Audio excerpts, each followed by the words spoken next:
Hello বন্ধুরা, আমার welcome Prince পায়েলজুমন চ্যানেলে তোমাদের সকলকে স্বাগত জানাই। আশা করছি সবাই ভালো আছো। যারা আমার ফ্যামিলি মেম্বার, যারা আমার সাবস্ক্রাইবার, তাদের জানাই অসংখ্য ধন্যবাদ আমার পরিবারের একজন হওয়ার জন্য আর তোমাদের পরিবারের একজন আমাকে বানানোর জন্য। আর যারা আমার চ্যানেলে নতুন তাদের বলবো অবশ্য করে চ্যানেলটিকে সাবস্ক্রাইব করে পাশে থেকো। পাশে থাকা বেল আইকন বাটনটি প্রেস করে দিও, যাতে আমি যখনই ভিডিও দেবো তখনই তোমাদের কাছে নোটিফিকেশান পৌঁছে যাবে। বন্ধুরা, আমি রেগুলার ভিডিও তোমাদের জন্য আনতে পারছি না, তার কারণ হচ্ছে গরম পড়ে গেছে এবং বাচ্চাটার খেয়াল রাখা অনেক বেশি প্রয়োজন। তো সেই কারণেই একটুখানি লেট হয়ে যাচ্ছে আমার ভিডিও নিয়ে আসতে। তো ভাবলাম যে আমি গরমে যেভাবে আমার বাচ্চার খেয়াল রাখছি, কেননা তোমাদের সাথে শেয়ার করি যে তোমরাও সেইভাবেই তোমাদের বাচ্চার খেয়াল রাখো, যাতে করে সমস্ত কিছু থেকে বাচ্চাটা সুস্থ থাকে, বাচ্চাটা ভালো থাকে। তাই আজ আমি আলোচনা করতে এসেছি তোমাদের সঙ্গে এই বিষয় নিয়ে যে এই গরমে কিভাবে খেয়াল রাখবো নিজের বেবির, কিভাবে সুস্থ রাখবো তাকে, কি খাবার দাবার দেব, কিভাবে রাখবো যাতে করে আমার বেবি এই গরমে সুস্থভাবে থাকে এবং তার যেন বৃদ্ধি ও বিকাশে কোনো রকম সমস্যা না হয়। তো চলো বেশি লেনদেন না করে শুরু করে দিই আমাদের আজকের বিষয়। আজকের বিষয় হলো কিভাবে আমরা আমাদের বেবিকে এই গরমে রাখবো। প্রথমে যে বিষয় আমি তোমাদের সঙ্গে আলোচনা করব সেটা হলো যে বেবিকে আমরা এই সময়ে কিভাবে কি খাবার দাবার দেব। হ্যাঁ বন্ধুরা, তোমরা হয়তো দেখবে ভালোভাবে যদি লক্ষ্য করো তো বেবির খাবারের চাহিদা এই সময় অনেকটা কমে যায়। এই যতটা গরম বাড়তে থাকে, তো আগে যতটা বেবি ফিড করতো এখন কিন্তু ততটা খেতে চাইছে না। তো সেই কারণে আমরা কি করি, মায়েরা না জোর জবরদস্তি, না ও তুমি তো এতটা ভাত খেতে কেন খাচ্ছ না, মা আমার বাচ্চা এতটা ভাত খেতেও কেন খাচ্ছে না, এইভাবে জোর করে আমরা তাদেরকে খাইয়ে দিই। যদিও এটা কিন্তু প্রযোজ্য সমস্ত বাচ্চাদের ক্ষেত্রে, যাদের এজ আমি অন্ততপক্ষে বাচ্চা হিসাবে একেবারে বাচ্চা হিসাবে ধরলাম, তাদের কথা বলছি, যাদের এজ অন্ততপক্ষে মোটামুটি 10-এর নিচে, তাদের প্রত্যেকের জন্য বলবো আমাদের মায়েদের মধ্যে একটা এইটা কাজ করে কি না, আমার বেবি তো অনেক বেশি খেতেও খাচ্ছে না কেন। তো সেটা একদমই করবে না, কারণ গরমে খাবারের চাহিদা আমাদেরও যেমন কমে যায়, আমরাও তো খেতে পারি না অন্য সময় অন্য কালে যেরকমভাবে খাবার আমরা অনেকটা বেশি খেতে পারি, সেরকম গরমে তো পারি না। তো বেবির ক্ষেত্রেও কিন্তু সেইটাই হয়, গরমে তার খাবারের চাহিদা সেরকম থাকে না, সে খেতে চায় না, তাই জোর করে দিয়ে দিলে কিন্তু এক্ষেত্রে সে বমি করতে পারে, ভমিটিং টেন্ডেন্সি চলে আসতে পারে, তো ফলে সে কিন্তু অসুস্থ হয়ে পড়তে পারে। তাই খাবারটা একেবারে একসাথে অনেকটা না দিয়ে আমরা হালকা হালকা করে দেব। এবার খাবারের ক্ষেত্রে আমি বলবো যে খাবারগুলো তোমাদেরকে এই সময় বাচ্চাকে খাওয়াতেই হবে, 4টে খাবারের কথা আমি তোমাদের বলে দিচ্ছি। সেটা হলো, যার মধ্যে প্রথমেই আমি যার কথা রাখবো সেটা হচ্ছে যে জল। হ্যাঁ, ডিহাইড্রেশন যাতে না হয়ে যায় তাই বেবিকে কিন্তু জল দিতে হবে। এবার যাদের ক্ষেত্রে বলবো যখন 1 বছরের নিচের বাচ্চা, 1 বছরের নিচের বাচ্চাদের ক্ষেত্রে যাদের ক্ষেত্রে আমি বলবো যারা 6 মাসের নিচে বেবি, যারা ব্রেস্ট মিল্ক শুধুমাত্র খেয়ে থাকে আর ফর্মুলা মিল্ক খেয়ে থাকে, তাদের ক্ষেত্রে বলবো যে এই যে ব্রেস্ট মিল্ক বা ফর্মুলা মিল্ক যেটা খাওয়ানো হয় অনেকক্ষণ ধরে বাচ্চা এই টাইমে খেতে চায় না, বা অনেকটা বেশি গুলে দিলে সেটাও কিন্তু খেতে চায় না। তো কি করব না, বারে বারে অল্প অল্প করে কিন্তু বারে বারে বাচ্চাকে খাওয়াতে হবে, যাতে করে তার গলা শুকিয়ে না যায় এবং ডিহাইড্রেশনের শিকার সে না হয়। আর যদি বাচ্চার বয়স 1 বছর পেরিয়ে গিয়ে থাকে, তাহলে এই সময় তাকে যেটা দিতে হবে সেটা হলো শরবত। হ্যাঁ, দুপুরের দিকটা যখন রোদ পুরো চড়া রৌদ্র থাকবে সেই সময়ে চেষ্টা করবে তাকে তাল মিছরির শরবত দেওয়ার। আমাদের মা ঠাকুমারা তো বলতো না তাল মিছরির শরবত খাওয়ানোর কথা, এখনও আমাদের বেবিদের জন্য বলে থাকে।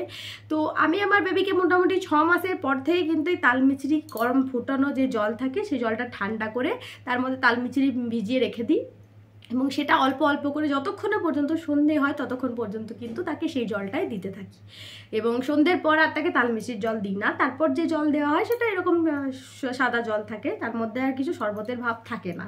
তো এটা কিন্তু বারবার দিতে গেলে তার শরীরে কিন্তু ডিহাইড্রেশন হবে না কোনো রকম করে, এবং বেবি কিন্তু চনপনে সুস্থ থাকবে। তো আর যদি মনে হয় যে আজকে রোদ্রে বেরিয়েছিলাম বেবিকে নিয়ে, কোনো কারণবশত চেষ্টা করবে যদি রোদ্রে না বেবিকে নিয়ে বেরোনো হয়, রোদ্রের টাইমটা অন্তত যদি বেরোনোরই থাকে সকালের দিকটা আর বিকেলের দিকটা বেরোনো, কিন্তু যদি কোনো কারণবশত যেতেই হয় তো সেই দিনটা কিন্তু লিকুইড ওআরএস পাওয়া যায়, সেই ওআরএস কিন্তু বেবিকে খাওয়ানো যেতে পারে। এবার নেক্সট বলবো, এই সময়ে যে দেখা যায় বাচ্চাদের ক্ষেত্রে 2 নম্বর প্রবলেম বলছি কি, হলুদ পেশাব। সেটার ক্ষেত্রে আমরা ভয় পেয়ে যাই কি আমার বেবি হলুদ প্রস্রাব করছে, হলুদ প্রস্রাব আমরা জানি কি জন্ডিসের সময় করে থাকে, বাট এক্ষেত্রে কিন্তু সেটা নয়, তার শরীরে জলের পরিমাণ কম গেছে, জলের পরিমাণ কম হওয়ার ফলে কিন্তু সে হলুদ রঙের প্রস্রাব করছে। তো বারবার তাকে জলটা খাওয়ানো, এবং যদি বাচ্চার বয়স 1 বছর পেরিয়ে গিয়ে থাকে তো একটু অল্প পরিমাণে ডাবের জলও তাকে খাওয়ানো চলতে পারে। আমি আমার বেবিকে খাইয়েছি, সেই হিসাবেই তোমাদের বলছি।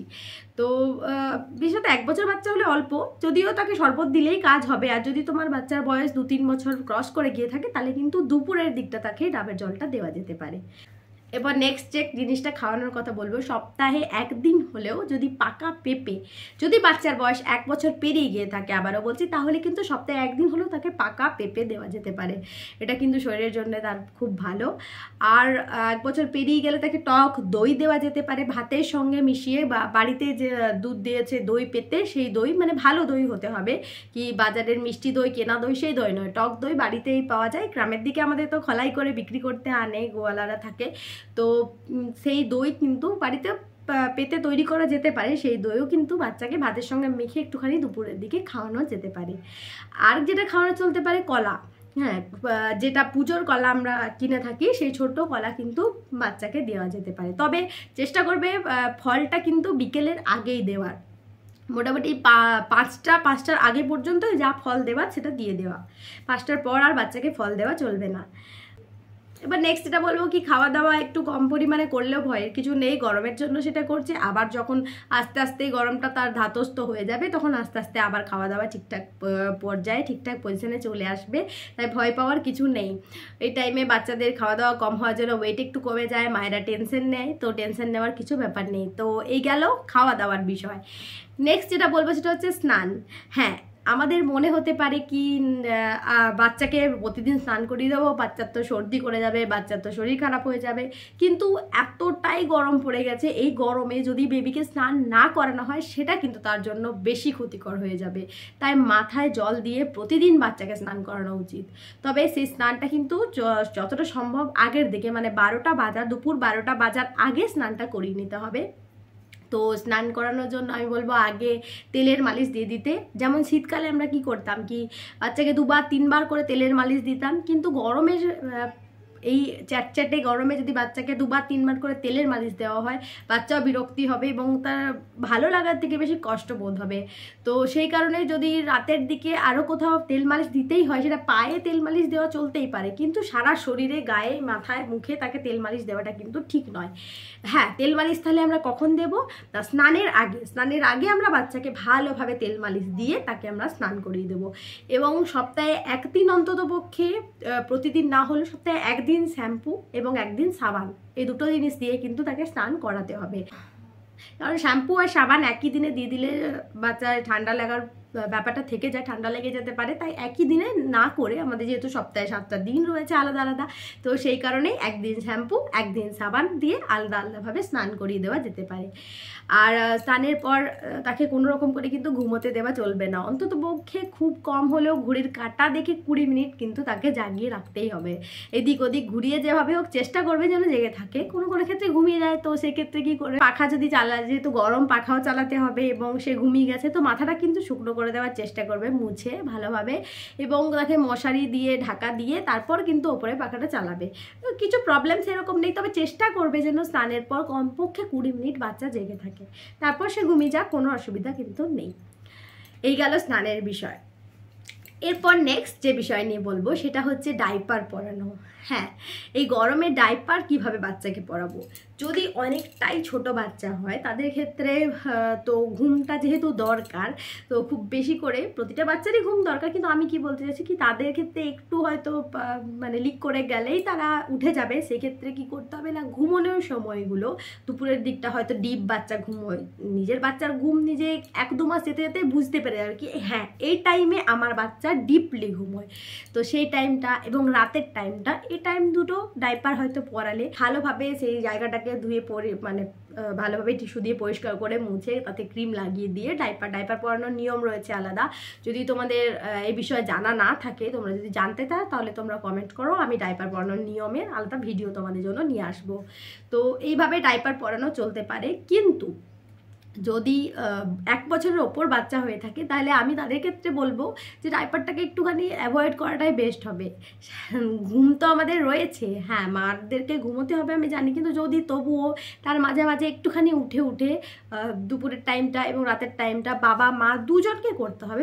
একজনের দ্বারা সেটা সম্ভব নয় কোনো রকম করে, কিন্তু দুজনকে খেয়াল রাখতে হবে। খেয়াল রেখে রেখে যদি চেষ্টা করা যায় কি বেবিকে ডাইপার না পরিয়ে ঘুম পাড়ানো, এরকমই প্যান্ট পরিয়ে দিলে এবং তারপর ঘুম পাড়ালে এবং চেঞ্জ করে দিলে, তো এটা চেষ্টা করা যেতে পারে। যদি এটা রাখা যায় তাহলে খুবই ভালো হয়, কারণ এত বড় গরমে ডাইপার র্যাশ হওয়ার সম্ভাবনা প্রচণ্ড বেশি এবং বাচ্চা খুব কষ্টও পাবে গরমে। যদি ওরকম একটা ডাইপার পুরো যেটা চেপে বসে থাকে পরিয়ে দেওয়া মানে বাচ্চার জন্য অনেকটাই বেশি কষ্টকর। তো আর যদি একান্তই না পারা যায় তাহলে ঘুমের টাইমটা ডাইপার পরিয়ে রাখুন, বাকি টাইম কিন্তু ডাইপার পরানো চলবে না। এই গেল ডাইপারের নিয়ম। এবং বাইরে কোথাও নিয়ে যাচ্ছে সেই সময় ডাইপার পরালাম, বা ডাইপার বাইরে থেকে সেখান থেকে যেখানে যাচ্ছি গিয়েই পৌঁছেই কিন্তু আগে বেবিকে কিন্তু ডাইপার ফ্রি করতে হবে। তো এই গেল ডাইপার পরানোর নিয়ম। আর বেরোনোর ব্যাপার নিয়ে আমি আগে একটুখানি বলেছি, আবার একটুখানি বলে দিই। যদি বাচ্চাকে নিয়ে কোথাও বেরোতে হয় তো সকালের দিকটা এবং সন্ধ্যের দিক, বিকেলের পর রোদ পড়ে যাওয়ার পরের দিকটা চেষ্টা করবে বেরোনোর। এই রোদের টাইমটা, পুরো রোদের টাইমটা বেবিকে খুব ইম্পর্টেন্ট দরকার ছাড়া না নিয়ে যাওয়াই বেস্ট। এরপর বলবো জামা কাপড়ের ব্যাপারে। তো বেবিকে যতটা সম্ভব সুতির এবং ঢিলে ঢালা জামা কাপড় এই সময় পরানোটাই বেস্ট। তো যা প্রয়োজনে সেন্ডো গেঞ্জি পরিয়ে রেখে দিন। যদি প্রচণ্ড গরম থাকে তো নিচের দিকটা না পরিয়ে ওপরের দিকটা পরিয়ে রাখলেও চলবে বেবিকে। এইভাবে কিন্তু গরমের দিনে তাকে প্রচণ্ড টাইট জামা কাপড় পরাবেন না, যতদূর সম্ভব তাকে হালকার ওপর এবং সুতির কাপড় পরানোটাই কিন্তু বেস্ট হবে। এই গেল জামা কাপড়।